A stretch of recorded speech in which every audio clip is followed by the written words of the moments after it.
Minister, and you know the importance of the Kochi Shipyard Limited, which we are all proud to say that which built the first indigenous aircraft carrier INS Vikrant for this country.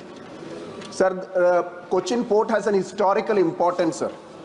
Sir, ये जो highway है आपने propose किया है, which is connecting the Nattur Junction, Vaitila, Arur to the historical Cochin Port, which has very much significance in the construction. So, will this be a major interactive area where a cloverleaf flyover is built?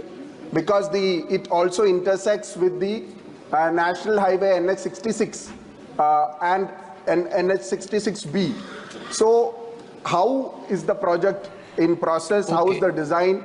And we all know that port is in a very bad shape. Cochin Port is in a very bad shape. This highway would be extremely helpful for the development of the port also. Sir, this is the first time when after the government under leadership of Prime Minister Modi ji, we have decided to give highest priority for the port development in the country. Anywhere in the world, in any country, the growth of that country is depending upon the ports, and that is very important. So in my ministry, actually previously I was a shipping minister. At that time, the Cochin Shipyard is the flagship company of our government, and now that company is doing really very, very miraculous job, and they are well reputed, recognized in the whole world now.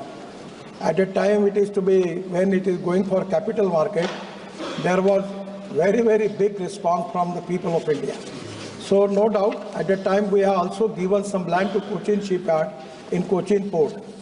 But Cochin Port was making losses because there was big refinery at the old government constructed, but the pipeline was the problem. And 10 years I constantly pursuing, but this is the first time. Now the present Chief Minister has taken the interest and he complete that gas pipeline, and that's the reason now the economic viability of the Cochin Port is increased. So regarding the port connectivity, we have overall 108 port connectivity projects. The cost is 1,25,000 crore, and already we have decided to construct all this project, out of which this Mumbai-Kanyakumari highway, NH 966B, there is a spur we need to make Nettur to Vaitila Arur bypass with CIFT junction in Wellington Island is very important. The DPR is in the process. Within a month we will get the DPR, and immediately we will go for the tender and we will start this project. And at the same time, there are also 3 port connectivity projects in Kerala. That is 4-laning of NH 96B connecting Wellington Island to Kundanur. And the second is Alappuzha. This is non-major port providing ramps to the 6-lane elevated highway being developed from the Alappuzha beach, earlier road from State Highway, Alappuzha bypass intersection.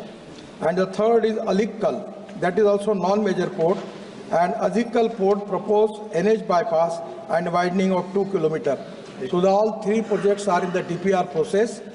Within a month we will get the final DPR, and after that we will start with it. Shashi Tharoor ji. Honourable Minister has forgotten one more, which is in the Vizhinjam port in my constituency, sir.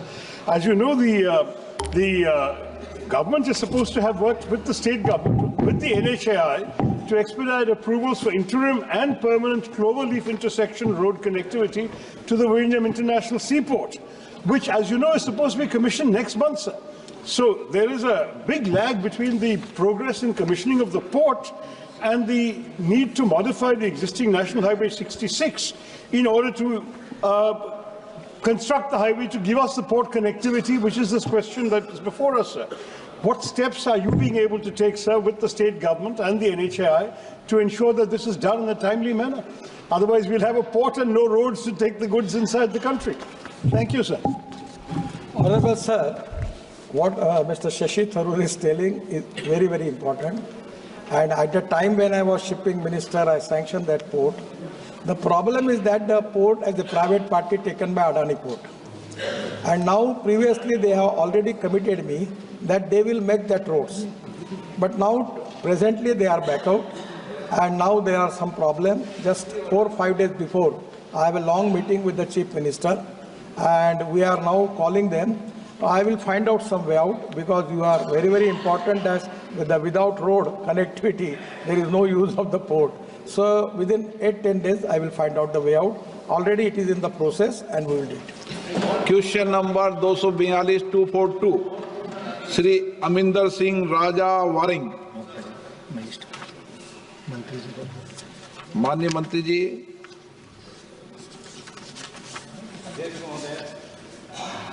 विवरण सभा पटल पर प्रस्तुत कर दिया गया है। श्री मनीष तिवारी जी। अध्यक्ष जी, आपका बहुत बहुत धन्यवाद। ये सवाल लुधियाना से संबंधित है, पर मैं आपकी अनुमति से थोड़ा सा एक व्यापक सवाल मंत्री जी से पूछना चाहता हूं। 8 अप्रैल 2022 को जो फाइनेंस मिनिस्ट्री की स्थायी समिति है, उसने लघु और छोटे उद्योगों के ऊपर एक रिपोर्ट इस सदन के पटल पे रखी थी। उस रिपोर्ट में ये कहा गया है कि जो क्रेडिट गैप है एमएसएमई सेक्टर में, छोटे और लघु उद्योगों में, वो 20 से 25 लाख करोड़ का है। सिर्फ 40% ऐसे छोटे और लघु उद्योग हैं जो औपचारिक वित्तीय संस्थाएं हैं, उनसे फाइनेंस लेते हैं। और इस चीज से निजात पाने के लिए उस रिपोर्ट में ये सिफारिश की गई थी कि जैसे आपके किसान क्रेडिट कार्ड्स हैं, उसी तरह से आपके व्यापार क्रेडिट कार्ड्स की स्कीम को शुरू किया जाए। और ये इसलिए जरूरी है क्योंकि 30% जो भारत की जीडीपी है वो लघु और छोटे उद्योगों से आती है।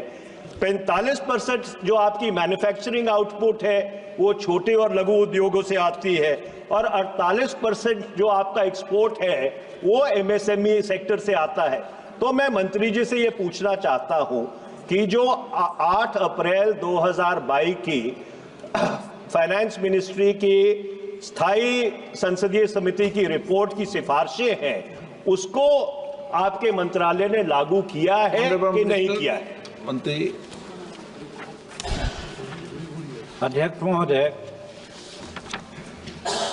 मैं धन्यवाद देता हूं माननीय सदस्य महोदय को कि जो हमारे एमएसएमई विभाग के बारे में, चाहे एक्सपोर्ट का मात्रा हो या व्यापार नौकरी देने का मामला हो या जीडीपी का मामला हो, उस पर उन्होंने एक अच्छी टिप्पणी की है। इसके लिए उनको धन्यवाद देता हूं। महोदय, क्रेडिट गारंटी योजना के तहत सूक्ष्म एवं लघु उद्योगों के लिए क्रेडिट गारंटी फंड ट्रस्ट के माध्यम से ऋण के विभिन्न श्रेणियों के लिए 85% तक की गारंटी कवरेज के साथ साथ एमएसएमई को 500 लाख रुपए तक की सीमा का कोलेट्रल मुक्त ऋण सूक्ष्म लघु उद्योगों के लिए क्रेडिट गारंटी का स्कीम के तहत है। गारंटी सीमा को 2 करोड़ रुपये से बढ़ाकर 5 करोड़ रुपया कर दिया गया है, और दिनांक 1/4/23 से वार्षिक गारंटी फीस के लिए स्टैंडर्ड दर 50% कम कर दिया गया है। Sir, question number 243 Shri Rajkumar Chahar. ये लुधियाना से संबंधित है, केवल लुधियाना से। ये परिप्रेक्ष्य में होता तो ठीक था।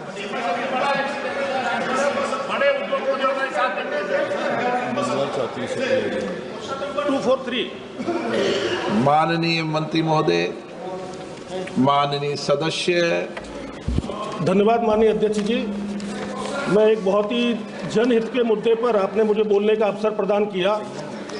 माननीय अध्यक्ष जी, मैं आपके माध्यम से मोदी सरकार और माननीय मंत्री जी को धन्यवाद देना चाहता हूं कि उन्होंने मोटर अधिनियम 1988 की धारा 162 के अंतर्गत सड़क दुर्घटनाओं में घायल के इलाज के लिए कैशलेस की व्यवस्था की कि उनका इलाज हो सके।